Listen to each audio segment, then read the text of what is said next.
along with the evaluation team for the KPC, Kansas Prevention Collaborative, and Greenbush is the other evaluation contractor. I'm sorry, I'm moving around a little bit. This morning, the heat was wonderful, but now I have heat, and I have heat glaring in from my windows, so I'm hot. So just welcome. I know that most of you guys have been engaged with the community checkbox for a couple of years. Some of this will be a repeat, and I've tried to make most of it just a great review and update based on the things we've observed as we've been looking at your data, and then updates related to some changes in the community checkbox that you have probably already seen and figured out, but I think it's a good idea for us to kind of reach out and make sure that you're responding to those changes in the correct way. So then I also hope that, well, I'm encouraging you that if you have any questions, Priya is on, or she's coming on at least. She's going to be able to, she's there. Priya, you might need to sign off and sign back on. You have that mousy voice, or just use the chat.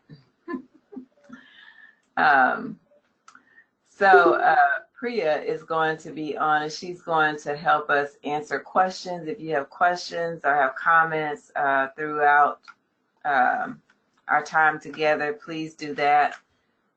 Interrupt me, do whatever it is you need so that we make this as beneficial to both of us, to all of us, really. The agenda today is going to include, like I stated earlier, a review of the community checkbox. You guys should be receiving monthly reports next week. Those are new and improved, we hope. Well, they are new and improved.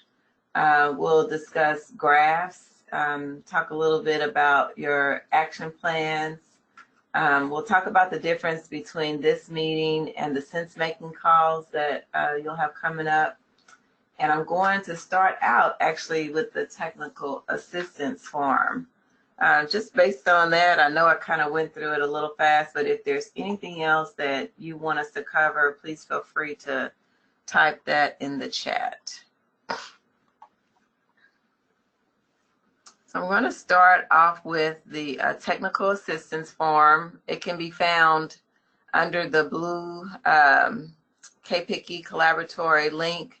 And then if you scroll down, you might not have as many options as I do, but you'll select the KPC Grantee Technical Assistance Form. A lot of you have been really great at asking questions, and which we encourage, or when you're needing information, using the email. But I think, how many did I count? There are 6 of you, 7, 8, 9, 10, 11, 12, and 12 just implementation or KPCCI grantees altogether. And so, as you can imagine, along with any other responsibilities that I cover, I get a lot of email. And so you can easily get buried in yesterday's email. You know how that goes. So to avoid that, I am encouraging you that the best way to get a response is to please use the technical assistance form. The beauty to me of the form is that it just doesn't go to my email box. Priya has access to it. Any of the other contractors will have access to it. And as well, each of you can see what's being entered into the technical assistance form, which gives everyone the opportunity to assist. If you're asking me something that you need right away and I'm not available, of course, Priya would respond. If you're asking me something that another contractor is probably the more appropriate person to answer the question, or they know that I'm out or in meetings. Sometimes we're just in meetings with each other, and so we're able to answer you. I just don't want to have that lag time of response, and that That does happen even on my best days. So if you would please use the technical assistance form, and then of course you would use discretion if it's something that's, you know, that everybody doesn't need to know. You can always revert to email. So that's that. I think you have all heard me say that it's also a great frequently asked questions. Undoubtedly, if you have a question, I'm sure somebody else has the same one, and it's a great support to all of us. So that is the technical assistance form. And if you don't have any questions or objections, we will move on to the actual CCB form, which you guys have been doing a great job in entering your data. We want to thank you for that, or your data. We do want to let you know that we appreciate the consistency that you all have had entering the data. I was telling the group earlier this morning that I don't think that we've had, I forgot to record. I'm going to stop right now. I always do that. Okay, so I'm recording, and would someone please help me to remember to add the survey link in when we're finished today. But back to the entering the data, I do want to say again that we appreciate you, and I don't think we've been together formally since maybe the first of the year, if not the end of last year. And between our update changes for a lot of you as it relates to your community mobilizers or your staff, and then updates in the checkbox, I just think this is a great opportunity for all of us. So one of the first things that I would like to bring to the table is the your name. I don't think I've seen it in this particular group, but you guys know that the name of the person entered into the community checkbox should only be the name of the actual documenter. Even if the documenter wasn't the person who was engaged in the accomplishment, it should only be the name of the documenter. There is the opportunity to enter more than one name, but we would just ask that you would just select and enter one name there. So that, and as I said, if you have any questions as I'm going along, please feel free to ask. The other thing, the other question, hold on just one second here.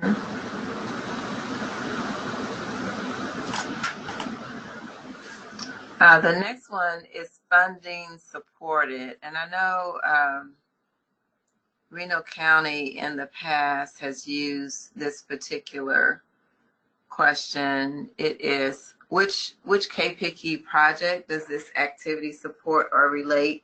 It kind of doesn't let you know, just reading the question, that if you're not working on a KPCCI project, you also have the opportunity to do so. So some of you may be funded by other funding sources. The ones that we have listed are DFC. I think I have it in the checkbox wrong. You guys can let me know. Is it DFC or D? I think DCF is wrong. I think that's what's in there. So someone would type that in the chat and let me know. I would really appreciate that. But if you have funding through DFC or CARA, we have the opportunity for you to use the community checkbox. In fact, not just those two, but if you have other funding streams, you are able to enter that information into the checkbox. It allows you to have a whole story about your community, and it provides graphing opportunities for you to insert in your other reporting requirements for those funds. If you're trying to report to your coalitions or schools about all the work that you're doing, you're able to do that here. So the way you answer the question is, of course, right now you're answering as a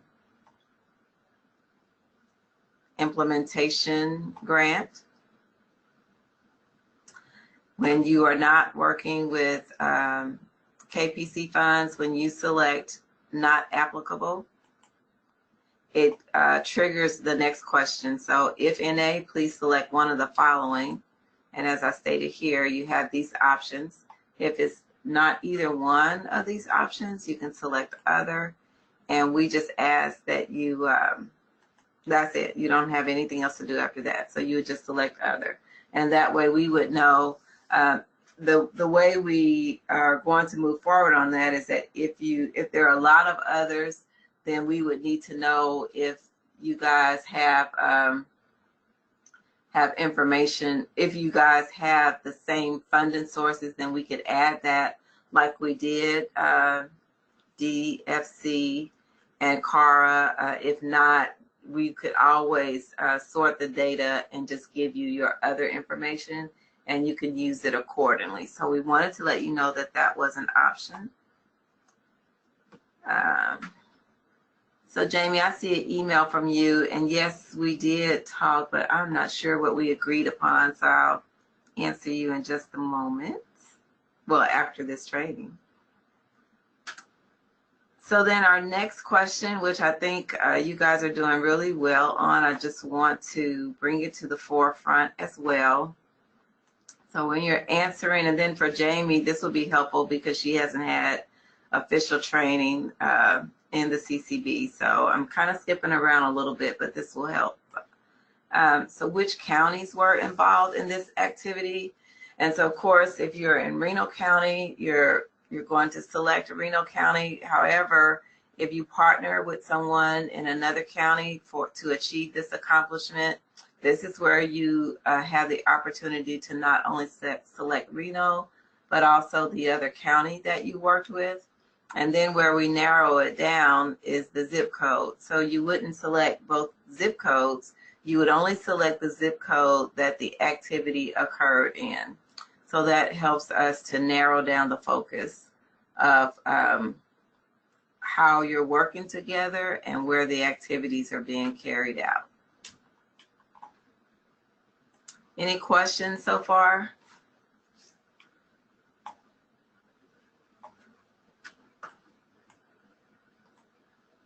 Okay. So in every training, we have to talk about the accomplishment protocol. We are very excited, as you are, about all of the work that we're doing and that you're doing in the communities. However, if you could keep your entries narrowed down to who did what, with who you did it with, what were the results, or what was the purpose, that would help us immensely. If you begin to, or you're writing a description and you find yourself talking about opinions, desires, things that didn't actually happen, then we just ask that you just kind of, take a step back and ask yourself, is this part of the accomplishment protocol? And we know that we're busy people, and I might come to meet with you just for this opportunity. And you saw me trying to talk to Jamie just now because her email came up. That might be not the best example, but something else is going on in the meeting that's not related to that particular accomplishment. Just always ask yourself, is this related to what I'm trying to report? And if it doesn't have a result, it's probably, not time. It could be a little early to post it in the community checkbox. So just begin to ask yourself questions about that. And I can tell you, if you have 10 sentences, you probably really do need to take a step back. I'm not saying, 4 or 5. I'm not giving you that kind of measurement, but really just encouraging you to please make sure you're answering those questions regardless to what type of accomplishment it is. So if you did something, if you posted a banner in the school lunchroom, then still the accomplishment protocol is an appropriate way to answer the description. Why did you post it? you know, what kind of purpose is posting that banner in the school lunchroom? What is it that you're looking for, and who did it? And if you did not do that with anyone else, then of course you don't, you know, we don't want you making up information either. So that's very important. You can tell by the fact that I'm still talking about it. So, all right. The accomplishment protocol. Any questions about things you've already entered and you have questions about it?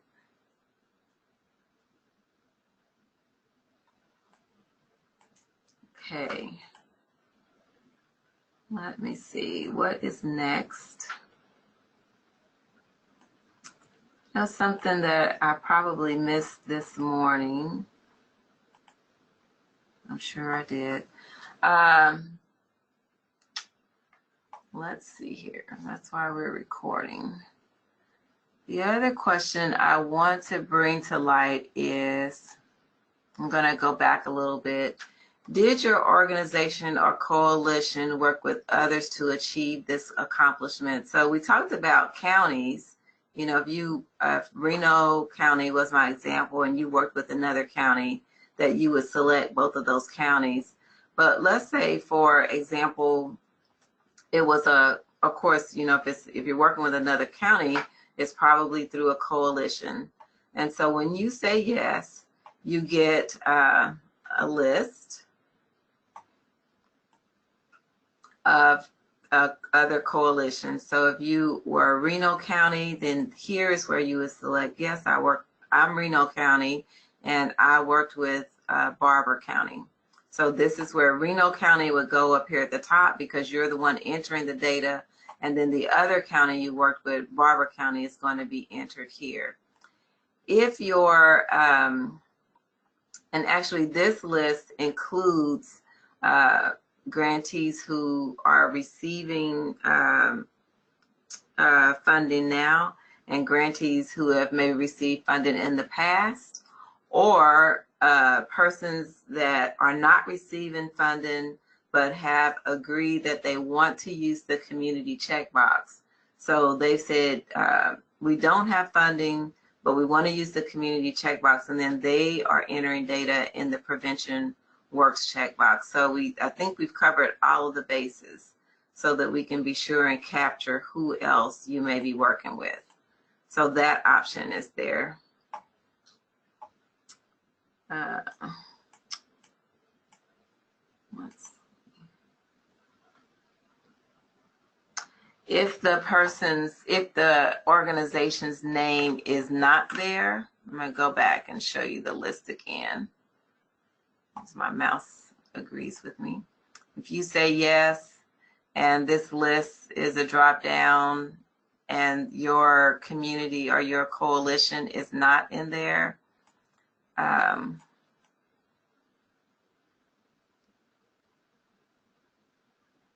there it is. So unfortunately, we need to figure out how to get other at the bottom. It's an alphabetical list. What we're asking you to do, though, and Priya, if you can make a note of that, I need to move other down to the bottom. But you would select other, and when you do, if you would just type in the name of the organization that's not listed. It's only if they're not listed. And what this does is it helps us tell the story across the state of Kansas, and it helps us know how to invite others who aren't currently funded, and how to use the checkbox. We hope that that would help them to gather their own data when they are applying for grants. So we're trying to support as broadly as we can across the state. So any questions about that?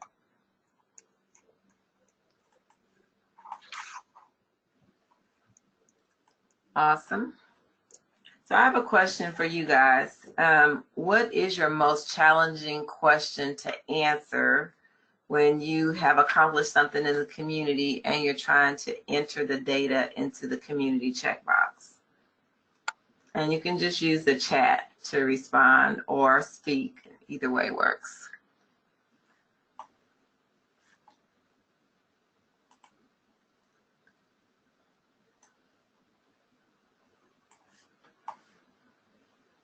So what question in the CCB, in this form that we're looking at today, provides the most challenge towards you when you're inputting an accomplishment? Hey Dola, Beth says the question about the amount of time. Okay. Awesome. And when I get to that question, I will spend time there. Thank you, Beth. Anyone else?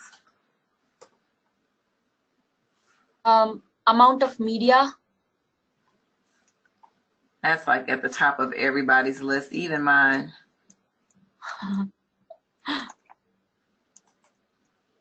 Thank you for that.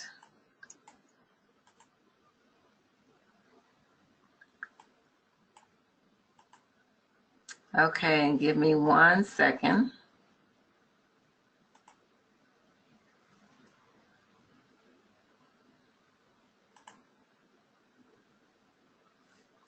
So before we get to media and time, I want to share a little bit with you about the spiff phase. So when you are, yes, Tara, that's true. Basically, all the questions where we have to input numbers, those are Priya and I's deepest conversations when we meet together. So yes. Before we get there, though, the spiff phase, everything that you do, or most things that you do, I won't say everything, most things you do should be able to be tracked back to what you indicated you would do in your action plans. So if your action plan, for example, said by October 30th, I'm going to meet with Mr. Smith at Washington High School to discuss implementing life skills. Not to say that we know that things happen. It might not happen on October 30th, but at some point in your entries, we should see that you carried out that plan, that you carried out that part of your plan. And so what we are trying to do to help you track what you said, and then also for us to address fidelity as it relates to the data and what we're reporting out in our reports to you, to the state, and at the federal level, that we're actually doing what we said we would do. And because it's all based on the data that you get from Greenbush, and so it's a strategic plan. We want to make sure we're carrying it out. And so what you're going to see is this new question: is this accomplishment related to an action plan objective?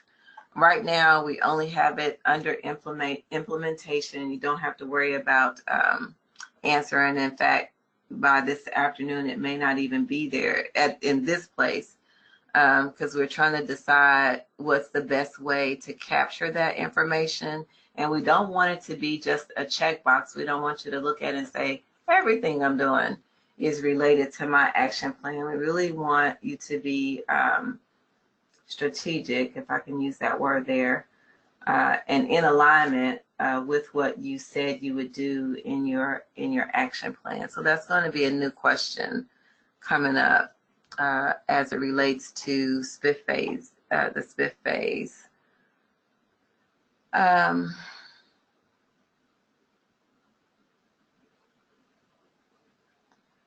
You guys are really great at answering all of these questions. So I'm going to start with media first, and I'm not going to give you a definitive answer today because we do have some feedback coming up in your monthly reports, and we'll be asking you lots of questions as to how you have already answered that question. And then our next time together, we will focus on media.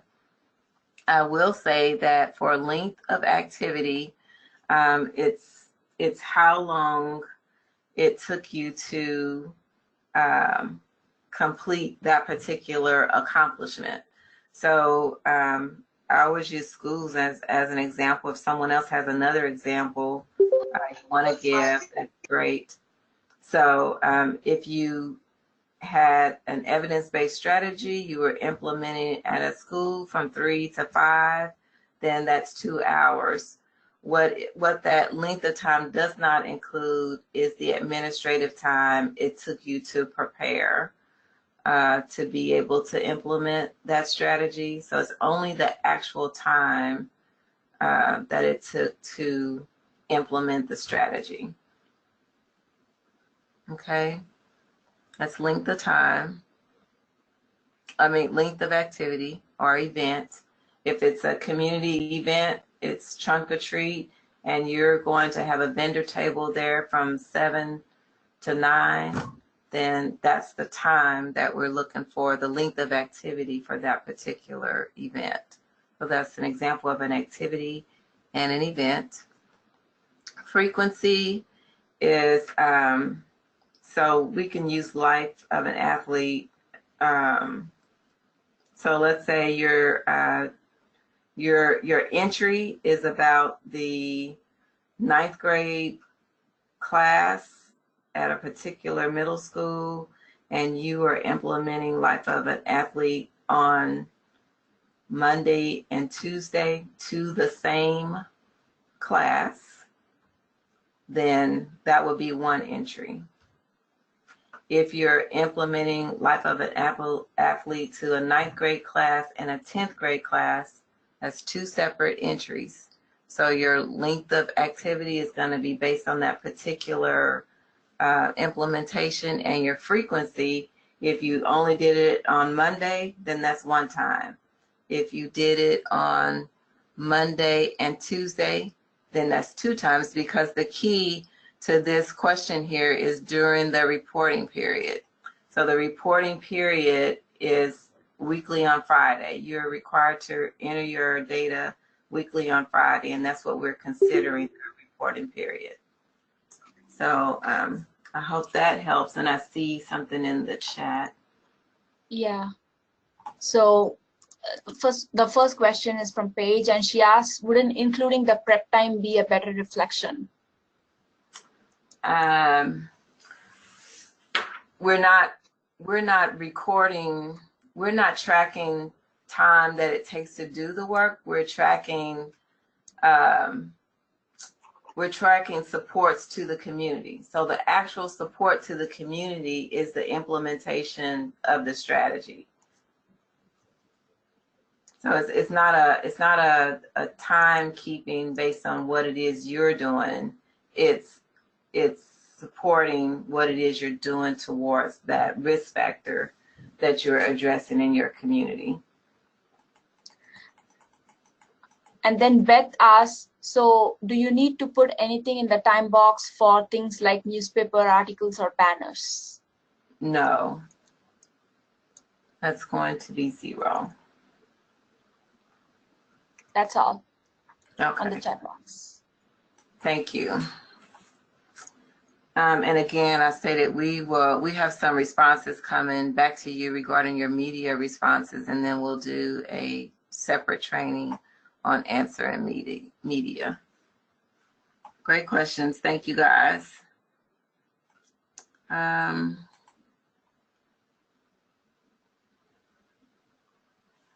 So the next question that we wanted to bring to your attention is, again, is one about numbers. When you are reporting the number of individuals served or reported. So I think the thing to remember is what I was saying to Paige earlier about collecting the time. It's about the supports you're providing to the community. So you would not include yourself. So if you were meeting with the principal at a high school, the person served is who you're going to enter here. So that would be 1, even though you were in the meeting, you're the one who's providing the information. So that would be 1.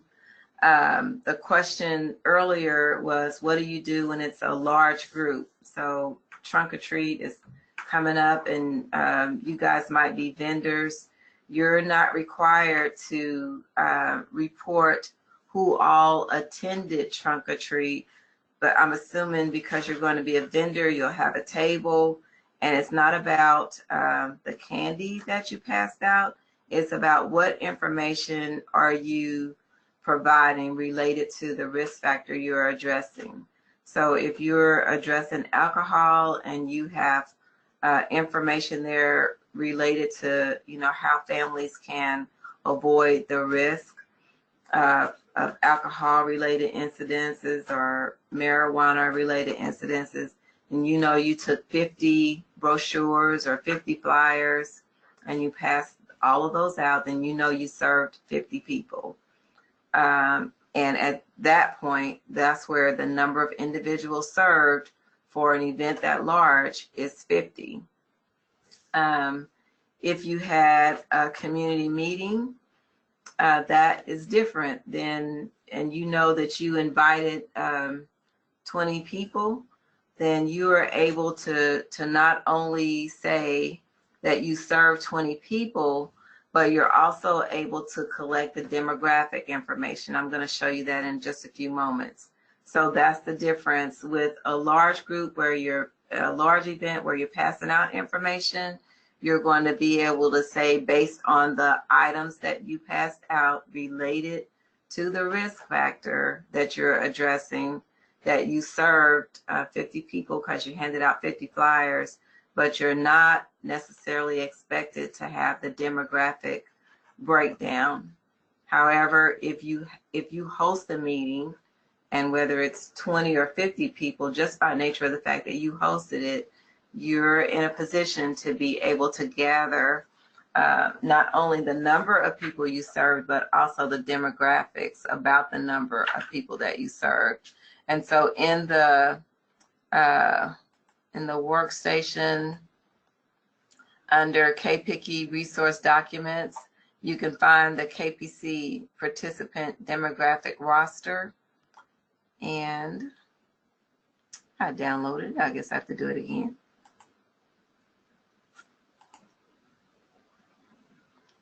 And so here's the roster, and earlier someone pointed out that we didn't have media on there, so we'll work on adding that. But the closer you are to providing the information or hosting the event, the more opportunity you have to gather this information.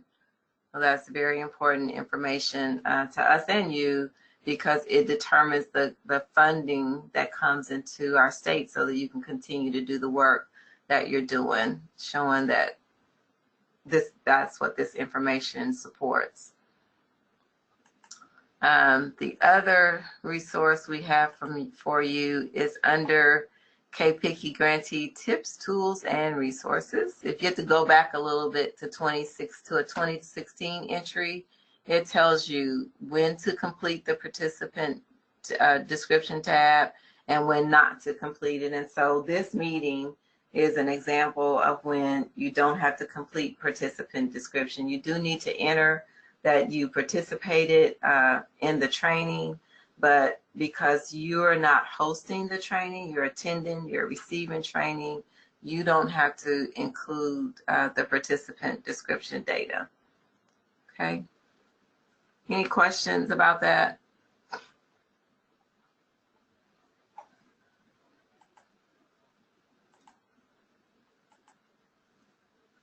Okay, now I'm going to open up an entry so that I can show you. We can further discuss the participant description tab a little bit.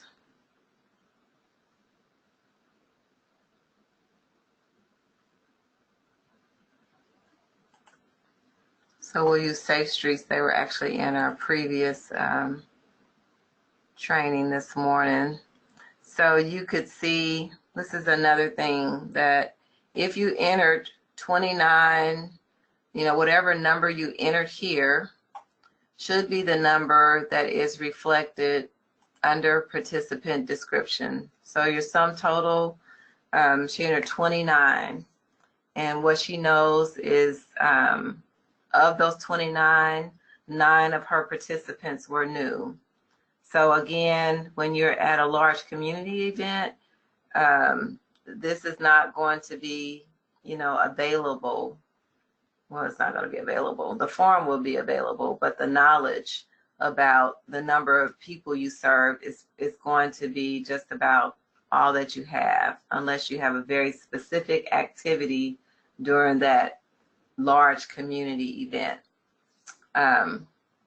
So it could be 500. So we want you to enter, if you passed out 500 flyers, 500 is going to go here.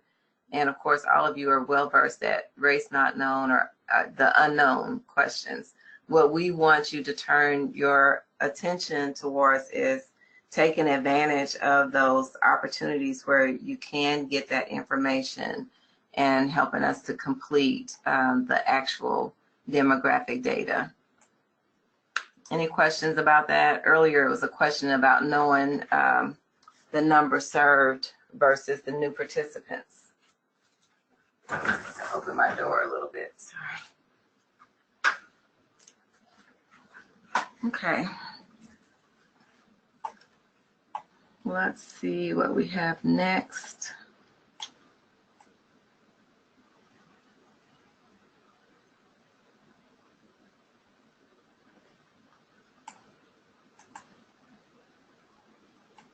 I showed you the roster.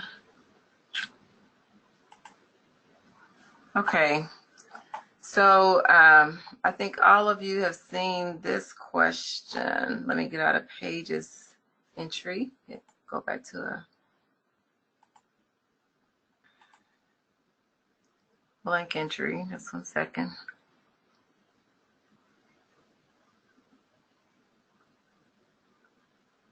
So the question we're going to be discussing is at the bottom of the form, and it asks you, are you editing this or revising this entry based on KU feedback? And this is another, it's not a new question, but we do want you to begin to use, to respond to this question. You're going to be receiving, as I stated earlier, monthly reports. And I'm going to show you, well, I guess right now, what they look like. And based on your response to these reports is when you will answer that question. So I'm sorry. So here's what the monthly report will look like. If you've been with us for a while, I hope you see this as a great improvement, because you used to get an Excel file with all of your accomplishments in it, and we were highlighting in it and trying to ask you questions, and it was just a fun document. So we hope that this is going to serve you better as far as reviewing the information that we want you to turn your attention to based on what you've entered in the CCB. So we haven't provided you a monthly report in a while. We're going to start with the last month, with the month of August, when you receive your information next week. If you want a report on any other previous months, we'll be glad to provide that to you. And technically, the reporting is there in the graphing area. All we're doing is pulling graphs into a report.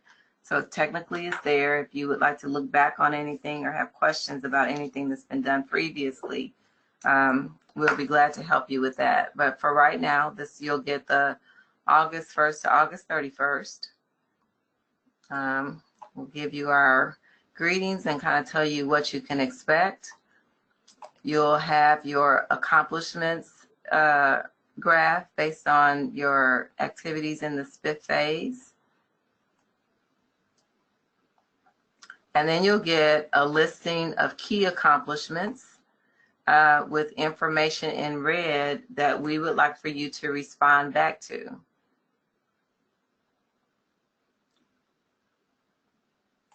And so, for example, this particular accomplishment, the person entering the data forgot to use the participant description tab. And so when you see this request over here, please complete participant description tab and you do that, we would like for you to then select that, that response that I talked about earlier. Here it is. I'll make sure you can see that. So when you respond to that request, and there's enough information in the accomplishment list, and you can see the date, you can see who entered the accomplishment and the description to help you find it, to help you find that particular accomplishment. And when you make that change in the participant description tab, then we want you to select yes here, and it's just a simple yes, and that should be all of the changes that you have to make to the form. So that that's not a change. It's just something that we really need to implement and make sure that it's occurring. I think, yes, that's what we need to do. And then this is quite lengthy accomplishment. Starts here and it goes all the way down here. So it's quite a bit more than who did what, when, and for what purpose. I don't know, I haven't read this one per se, but sometimes it's really that you need more than one accomplishment. You might have two things. You might have something going on for sustainability, and you might have, you might be implementing something. You might be talking about life of an athlete, how you're going to implement it in a school. And when you're in a meeting with your team, you also found out that you're going to be receiving funding to provide supports for life of an athlete. Those are two different things. And probably a better example is if it's two different evidence-based strategies, and you all have agreed in your coalition meeting that you're going to implement life of an athlete in the middle school. It is during your coalition meeting, so that's one entry. And then also in that coalition meeting, you found out that you're going to be receiving funding to support life of an athlete. Those are two different things that happen, two different types of results. So sometimes that's why your entries are very lengthy like that. We're also hoping to pull out, great accomplishments, things that we're encouraged about this happening, especially as it relates to program policy and practice changes. We hope to encourage you to keep moving those things along. And then the next part is implementation. So, and this is where it relates back to your action plan. So if you look back at your action plan, when you get this graph and you've been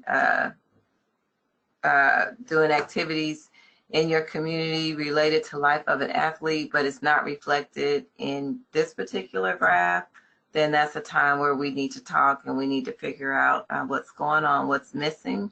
It could be that we didn't pull the data correctly. So it's a check and balance for all of us. The last part of that is anytime you see something in red, we're either trying to direct you towards addressing something in a more accurate way, or we're trying to communicate with you. In all instances, communicate with you about what's going on with your data. And as I stated earlier, for media, you'll all be receiving, most of you, some sort of correspondence about how you're coming up with your particular responses as it relates to media. And then we'll provide some guidance. Okay, so that's your monthly report and how to respond once you begin receiving your monthly report. Hey Dola, Penny has a question. She asks she says it would make completing quarterly reports easier if we received a report for the 3 months that the progress report is covering. Quarterly progress reports easier when you see the report for the 3 months that the progress report is covering. Okay.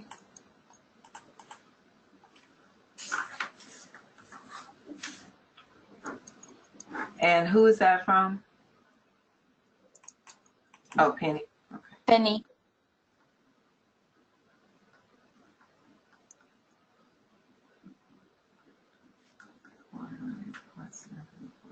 Okay, Penny, thank you for that.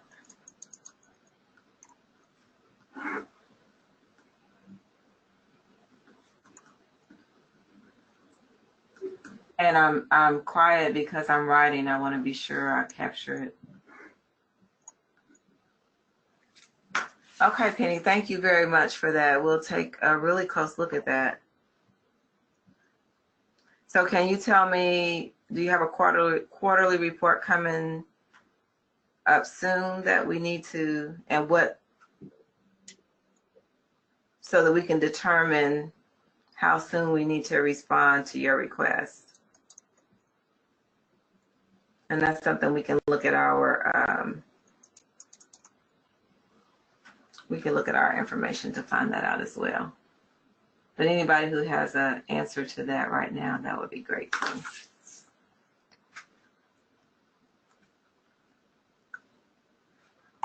All right. October 15th. Vicky says October 15th is when the quarterly report is due. So you would be reporting on June, July, and August, or July, August, and September?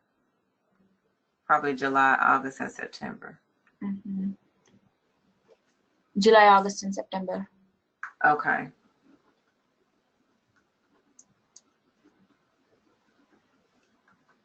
And the quarterly report is due when? The 15th.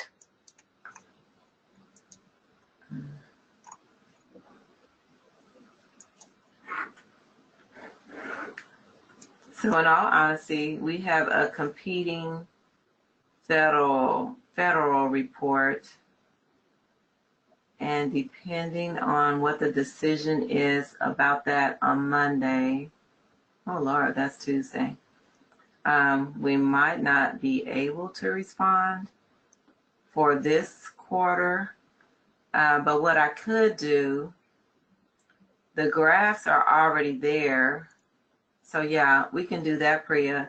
Mm-hmm. We can look to see which graphs Mm-hmm. would help them would provide support in answering the quarterly report. Okay. And we wouldn't have to create an actual report document like was here, but we could let everybody know what graphs to review. Okay, and that's probably what we'll do going forward versus creating an actual report. We can do, so let me go to the graphs and I can show you guys what I'm talking about. So I'll just use Finney County, for example. Well, here's what would happen. So you guys know that each county has their own graph. We're not able to do, has their own folder. So for example, if you're in Finney County and you're looking for your quarterly reports, I would have to do another folder. So it would be Finney County - quarterly report. So it would have its own folder. And in that folder, not for this quarter, but for the following quarter, we could have all of the graphs pertaining, all of the graphs that would support answering your quarterly report. That we could do that.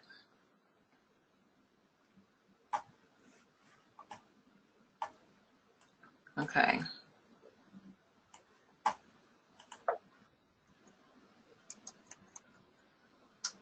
All right, so. Dola, Beth has another question. She asks, once the report is received, how long do we have to make the changes? It's 2 weeks.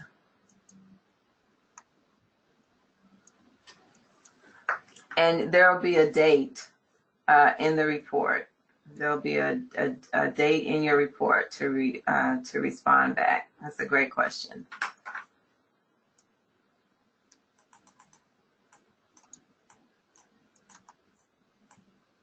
That's all on the chat. Okay, great. Thank you very much. So one of the questions that I think Chad said he received, what's the difference between this form of technical assistance and your sense making? Of course, we're all together in this one. When we get ready to do sense making, you each will be in your own meeting time frame, and we'll be looking at your data, helping you to understand it, making sure it's a completeness check, making sure that we'll actually be looking at your action plans and, you know, comparing what's going on in your actual data. So it'll be that one-to-one. Let's take a look at your data, make sure everything's there, getting help from one another, and, you know, just providing and sharing information. Fidelity, completeness check, that's the difference. And let me look at one more thing to make sure I've covered. The last thing that I would like to share with you is this document. It's a slide. If you're ever stumped, and I don't think at this point you guys, and you could, I mean, you might have something new going on in your community, or you might be new to documenting. So if you ever have a question about what should be documented, these 4 areas really can support you in what could be documented. So you actually have 3 places that you can reference or refer to. So this document, you can use your RFA. It tells you what kind of things you're expected to accomplish as an implementation grantee in your RFA. And then the other place is where there are 3. This document, your RFA, it left me. Shucks, I said it this morning. This document and your RFA. I'm sorry, I'm drawing a blank. If you ever have a question about what should be documented, of course, you can use that TA form. If it's something that, you know, you don't want to discuss with everyone else, you have something more specific, please do go ahead and use the email. So with that, I think that is all that I have. I do want to add the survey link. Ask you all to please respond to the survey. It'll help us plan for what's next, determine if we've, you know, done what it is, you know, provided what you needed, as well as we've not only provided the information that we need for you to have, that you're also getting what you need. And let me find the link again, sorry.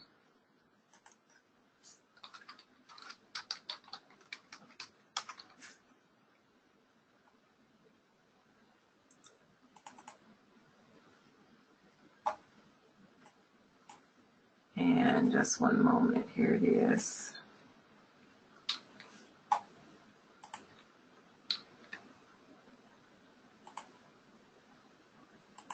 Did it paste? Yay. There's the link. You just click on the blue. I don't know what all that other information is after it, but just select the blue link, and please let us know based on the questions in the survey how this went for you. If there are no other questions, you guys, I'm glad to give you the gift of the other hour in the day. And have a great afternoon and stay warm. Thank you all very much. Thanks, Dola. Thanks, everybody, for joining.